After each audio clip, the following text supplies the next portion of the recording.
I really think to myself, it'll be great to see us move away from the colonialist view of opera and more towards an opera that is truly of Detroit. Hey, it's Jer. Since the 1960s, the Michigan Opera Theater has been serving Metro Detroit, bringing not only impressive productions of opera, but music and dance to the Motor City. Recently, they've hired a new artistic director, and his name is Yuval Sharon. He has a fresh take on what can be done both inside and outside of the performance hall walls. So for your Daily Detroit on Thursday, September 17th, 2020, we talk about the present and future of this Detroit institution, being mindful of the number of challenges and opportunities of today. That conversation is after a quick word and a reminder that in-depth, thoughtful discussion in local news takes a lot of effort to produce, and many in this town are putting it behind a paywall. For us, we believe in a better world. It should be able to be shared and read and listened to and enjoyed by all. Not to judge others, people got to make a living, but we here at Daily Detroit are able to do that because of our members on Patreon. Your membership of $5, $10, or some who do even more at $20 a month or something, not only does it get you a sticker or a bourbon glass, and for sure our eternal thanks, but it gives a gift to other listeners who can't afford to do the same. That's part of why you can even call in and listen to the podcast over the phone, something we rolled out with our voicemail line. I know it's a bit idealistic, but a well-functioning democracy and society is an informed one. Because all Metro Detroiters, no matter their income level, should have access to media that makes them think and learn more about their community. So remember to become a member at patreon.com/dailydetroit. And thank you. Let's start that conversation. Joining me virtually is Yuval Sharon. He is the new Gary L. Wasserman Artistic Director of the Michigan Opera Theater. Welcome to Daily Detroit, sir. Thank you so much, Jer. It's great to be here. So the first question I got to ask is because I looked into your background and you, sir, are accomplished. The first question I ask with folks like you is, so why Detroit? Oh, well, Detroit is in many ways my main motivation for wanting to do this job, because I think Detroit, has a possibility for creating a brand new sense of opera, really, not just because of the city itself. I'm thinking about the history of the city, but I'm thinking about also the people that are here that are, have proven time and again that they are resilient and that they can adapt to even the most challenging of circumstances. And of course, we are in a really, really challenging time right now. And it's very inspiring to be talking to the people here in Detroit when they think about the future, because I think they've seen hard times before. They're going to see hard times again. And thinking about the kind of art that can really speak to this community is something that I find really, really invigorating, really. And so in the conversations around this project, it's always, for me, come back to Detroit and come back to the notion of how can opera look and sound and feel in Detroit? And how is that different from opera in every other city in America? How can, when you see either a picture of one of the projects that Michigan Opera Theater does, but not just visually, but also thinking about what are the stories that are being told on this stage that so belong in Detroit. That opens up a lot of possibilities that I think the operatic field at large in America could really use. So it really is, Detroit was my main motivation in considering this role. I should also say that part of my interest has to be these incredible sites around Detroit, the landscape of Detroit, the architecture of Detroit, all of the kind of history in and within and around these sites, I think could make some incredible performance spaces. And that's something that I've been doing a lot in Los Angeles, is kind of taking opera outside of the normal theater situation and looking at doing opera in all kinds of different venues and with different vehicles, quite literally. So the notion of exploring that in Detroit is something that's also very appealing to me. That's also acknowledging that I'm also very excited to do pieces finally in the Detroit Opera House when we can all gather again in the Detroit Opera House. Right. Well, that is a beautiful venue. But one of the things that I noticed from the get-go is that there are a series of productions that you have done that really break the mold. I think about when I went to opera with my grandmother, and we got all dressed up and we did our thing, which is fun. Don't get me wrong. I enjoy a nice night out, but there was a couple of pieces that stuck out to me where I was like, there are things that could be really big here. Like one of them was Mm, hopscotch, which apparently involved a mm, bunch of vehicles, which, uh-huh. this is the Motor City. And then Yeah. another one that was inside and outside, creating much more of like an immersive experience with opera, which Hmm. I feel like adds another layer than just like what you are used to seeing, say, on PBS or if you've gone before. It adds Right. another layer of interest, which I feel like is fresh and very appropriate for the city. Oh, thank you. I mean, I very much want to be doing those projects with Michigan Opera Theater as well. Hopscotch actually is how I met Gary L. Wasserman, the supporter of Michigan Opera Theater, whose name I carry in my title, and who is a very, very good friend of mine. And having seen Hopscotch and another couple of my projects with my group in Los Angeles, first approached me about thinking about Detroit, and he was thinking primarily about hopscotch because it takes place in cars and because Detroit is Motor City. And I told him at that time, the reason that hopscotch worked so well in LA was because it actually was deeply connected to the life of the city and thinking not just about traffic patterns, even though that was obviously very important, but also just thinking about what would feel like a truly LA experience and piece. And all of the artists were LA based, the composers, the writers, the singers, the instrumentalists, they were all a reflection of the city. And that takes a long time to build. And so I would love to do something like that here with Michigan Opera Theater, but it's not going to be in my first year or two, but it does lead to one of my first priorities, which is to really engage with the artistic community in Detroit and making sure that I really listen to them. I'd love to think that one of my responsibilities in this role as the artistic director is to lift up those voices of the artists that are already here in Detroit and making sure that they have an even bigger platform to reach a larger audience and to think about opera in new ways. I mean, to your first question about what appeals to me about Detroit, a big part of it really is the musical history and the musical life of the city. I mean, it's been at such an important intersection of American music.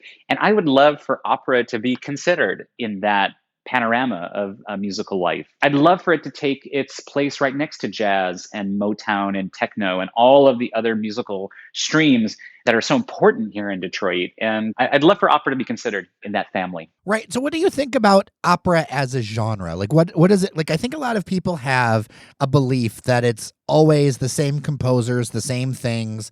Like it Yeah. hasn't really evolved since, a bunch of like European dudes, a couple hundred years ago. But I personally know that it has, there is things like modern and things have Oh, have yeah. changed over time. But I think there's like this staid reputation of it that I think that people could open up their horizons a little bit. What are your thoughts around that? And then also, like, even before someone comes to the MOT, what should they look online, or is there some examples of works that you really Hmm. love to kind of sample beyond the standards? Yeah, thank you. That's such a great question because, I did not love opera when I was first exposed to it. It really took some time for me to fall in love with it and to experience what really makes it special. I will say, whenever I hear people say that they think of opera as a kind of museum art form, as crystallized in time, and as you say, actually in many ways can be thought of as a kind of colonialist art form that, what we still perform primarily, even in American opera companies, are the Italian and German and French repertoire. But I don't think that's opera's fault as a genre. I think that opera, in many ways, feels like it's an emerging art form. And I think that opera can be seen as a very contemporary art form when you think about it as the intersection of all of the arts. So to me, that means that it should be open to everybody because if you have an interest in architecture, if you have an interest in fashion, if you have an interest in poetry, if you have an interest in theater, there is a place for you in opera. There is a way in which opera is the merging of all of these different genres together. Mhm. And that makes it a lot of things. And when you start thinking about it along those lines, it does start to feel closer to the kind of work that you see in galleries or that you see contemporary artists looking towards, those opportunities for intersections with other artistic disciplines. So I like to think to myself that if people give opera a chance, I think that they will discover that it still has a lot to say, like the here and now, and to the city that we're in and the times that we're in.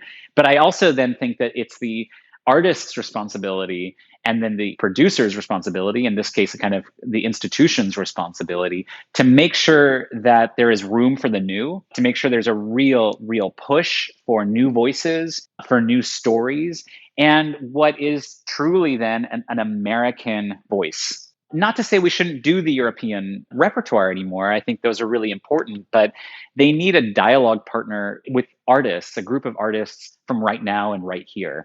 And so that's something that I'm very interested in when I think about Michigan Opera Theater and thinking about the evolution of that organization. I really think to myself, it'll be great to see us move away from the colonialist view of opera and more towards an opera that is truly of Detroit. Well, when I think about opera, when I describe it to other people who aren't familiar, I think about the idea of almost like a proto film or a proto Uh huh. movie, right? Yeah. Because it's a visual medium. There's lots of costuming. If it's done really well, it's an immersive experience Yes. that tells a story. And it's something where one of the reasons why so many of these things have persisted is because there are timeless stories within these things of love or loss or intrigue or all those kind of things. Yeah. And I feel like, to me, just like when you see a movie get updated in a way that's really good, that a opera can be updated in a way that's really good and more relevant. I don't know how you feel about that. Exactly. I'm so happy to hear you say that because I think that's so necessary. I think we often think of operas as kind of one monolithic thing, so that when we talk about Magic Flute and we talk about the Queen of the Night, it's like, well, then she needs to arrive on a moon with a bunch of stars and she needs to look like this. So the thing that is eternal about opera is the music. But the visual world of it, and the performance of it is open to our time. And that actually allows these pieces to have a constant, renewed relevance and importance. So I'm very much an advocate for constantly rethinking the production side of things because the music won't change, but the way that we represent these stories can find real resonances with our time. And I think they kind of need to, because otherwise, the deep humanity that you were just describing that connects all of us, those really need, it sounds kind of paradoxical, but it needs to be seen in the context and through the eyes of someone living here and now for us to truly appreciate what makes these pieces have a continued presence. I'm very excited about the notion that some of these classic works can be seen in a brand new way, not in a way to cheapen them or try and do kind of an artificial change the window dressing kind of Right. situation, but to actually look for how do we put a brand new accent on these pieces so that they really speak.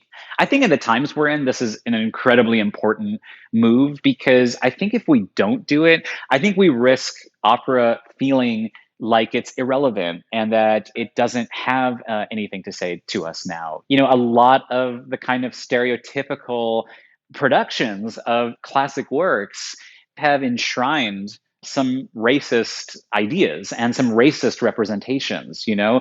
And I think that has led to a lot of people thinking that opera doesn't have the potential to be a kind of progressive social force, the way that we think of film or the way we think of literature or theater. So I think it's very important that we question and challenge and hopefully also renew that sense of representation so that that deeper humanity at the core of these pieces can truly speak. Yeah. Yeah. Speaking of the current time, we currently have some pretty challenging times Yeah. around physically getting together. And that's Yeah. got to be something that's tough for, a venue. I mean, opera is something that is often enjoyed in person, right? It's a special Oh, yeah. experience to go to the theater. And I mean, if listeners have never been to the MOT, oh my gosh, it is a special venue. Yes, it is. So how are you going to deal with that? Because I think that we don't really have, like when I talk to the doctors and things like that on the show, we don't really have like a hard out right now on what's going on. No, I know. And that's across the nation. That isn't a Michigan thing. Right. What does that look like in the short term? And what kinds of things are you doing, considering? I heard something about the garage performance. Yes, yes, you heard correctly. Which is cool. I want to hear more about that. And then I want to also hear about your philosophical stance around that and dealing with this so that opera still stays visible and viable, but also helps serve people's souls, because more than ever, we need escapes right now. I think you're right, but I might change the word escape to something else. I think we have a lot of opportunities for escape right now. We have too many opportunities for escape right now. I Mm. think this is actually part of the problem. It's all too easy to get sunk in our phone or sunk in things that are perfect distractions from the things that are actually burning necessities for us to try and come together and address as a community. So I wouldn't put it as escape, but I would say that what we are desperate for, I mean, it has been challenging to not have live performance now because live performance offers us that sense of community and that sense of a shared presence. It's all that much crueler during this time where there's so much to talk about, where there is so much pain that we can try and help share, with each other. Mm. This is such a part of what live performance is all about. And then also revel in the sensory pleasures of beautiful sounds, beautiful images, what that does to remind you that the world is not just coronavirus and division, but there is something worth fighting for a community that we can also enjoy something together. So I'm with you that I also desperately miss live performance, but less for the sense of escapism and more for the sense of an engagement that feels like a transfiguration of our everyday. In terms of the philosophical underpinnings of the kind of stuff I'd like to do is I would hate for people to feel like opera is the same as movies and Netflix and I know it's Right. competing for everyone's attention in the same way, but opera does offer an ability to explore complexity, to look at ambiguous situations, instead of thinking about things in a kind of a cancel culture approach, but actually trying to look at things from a lot of different angles and try and understand things with the kind of emotional immediacy that music offers. And all of that with this pleasure, this pleasure of great music and a kind of beautiful visual that absolutely widens your eyes about what you might not have thought was possible. That's what I would hope to cultivate in this audience, to think about it less as an escape and more as an opportunity to truly go through these emotions in a bigger way. To your other question, it's harder and it's not as hard actually, because I feel really committed to finding ways for live performance to happen because it's great that we could use digital platforms to try and spread the news about what we're doing and to try and keep music alive. But you'll never get the kind of immersive experience that you were describing about opera. You'll never get that on your computer screen or on your phone. It was very important to me to come up with a project that we could do that would be possible within the conditions. And I have to say that I do think that that is something that art can really offer the world right now, is not just sitting on its hands, and waiting, but saying that art is going to find a way and creativity is not dead right now. Instead, it has some really challenging barriers to try and overcome. But I think if we can embrace those conditions, that we can still find a way to be creative, we can still find a way to make work, and we can still send a message to this community, not only that opera is still here or that opera is evolving, although I hope that both of those messages come through. We can also send a message of potentiality and what we hope the future is going to be about. It's a long preamble, but to your question, yes, I think in this time, we're not going to be able to be in the opera house, but we are doing a performance in the opera's parking center. It is a quite wonderful 7-story parking center. And what we're doing is turning that parking center into a kind of an immersive performance for 8 cars at a time. The audiences in the cars will hear the opera on their FM radio, and they'll move from level to level of the parking center. On each of the levels of that parking center are singers, members of the MOT orchestra, all telling one unified story based on the last opera of Wagner's Ring Cycle. We're calling it Twilight Gods. Mm. It's a piece that is completely within the the boundaries of what is healthy and safe, and yet it is something that I hope. Most importantly, it's not a kind of apology. It's not something that says, we're sorry we can't be in the theater. Here is a consolation prize. But instead, we can't be in the theater, but we can still be creative and we can still find a way to make something memorable for this audience. So we're all pretty excited and fired up to make this project happen next month. Well, and that's such an intimate audience, even though you're in Yeah. a car. And I'm thinking about it because I'm pretty familiar with the Opera House and the garage and Uh-huh. I mean, there was a time I parked in that garage every day. So I'm familiar with it. But it's so cool to see something that's those different levels. Like, I feel like there's a lot of like staging that can happen with this stuff because I Yeah. like this idea of like this big experience. It's something that you can actually observe from a distance. And then with the number of cars you were talking about, I mean, wow, that's something really special. And Yeah. I didn't realize that. I was like, that makes everything make sense. That's really crazy.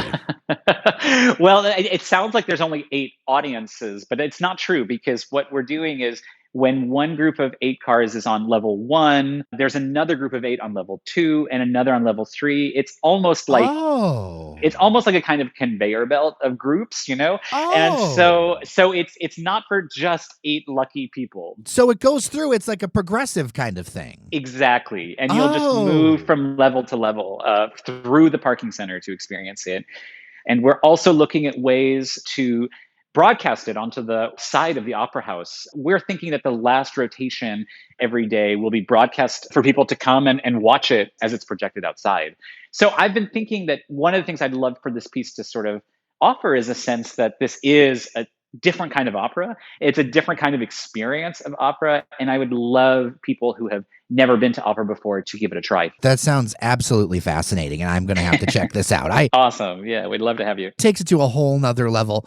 Well, Yuval, thank you so much for your time today. Yuval Sharon from the Michigan Opera Theater. I really appreciate you. Be safe in all of your travels until you're back here permanently. Thank you so much. I so appreciate it, Jer.